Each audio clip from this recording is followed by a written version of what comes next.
Eh Mago, arrête de rêver, c'est un vieux mec. Vraiment, il est même pas dans la religion. En plus, t'es dans le déni là. Ma sœur, ne désespère pas. Beaucoup dans ton entourage peuvent probablement te décourager, te dire que tes prières pour celui que tu aimes vont échouer car il ne possède pas en lui la piété. Mais ne désespère pas, car tu invoques celui qui peut tout nous donner, Allah.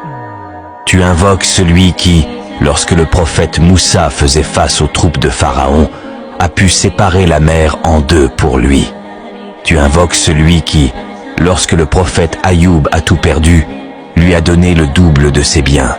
Tu invoques celui qui, lorsque le prophète Youssouf s'est fait trahir par ses frères, Allah l'a fait devenir une personne respectée en Égypte, appartenant à la royauté.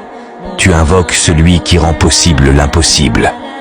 Alors ne désespère pas, car si Allah ne voulait pas accepter ta doua, il ne t'aurait pas guidé pour en faire une.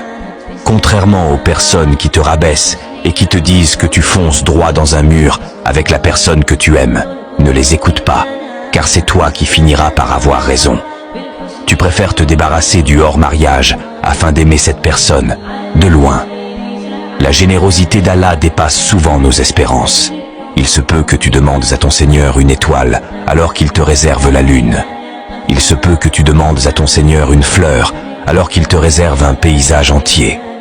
Parfois, les gens ne veulent pas entendre la vérité, parce qu'ils ne veulent pas que leurs illusions se détruisent. Ils pensent que tu fonces tout droit dans un mur, alors que tu es la personne qui connaît le mieux son chemin. Car au lieu de finir bêtement dans du hors-mariage, tu pries pour la personne que tu aimes. N'est-ce pas là la meilleure preuve d'amour ?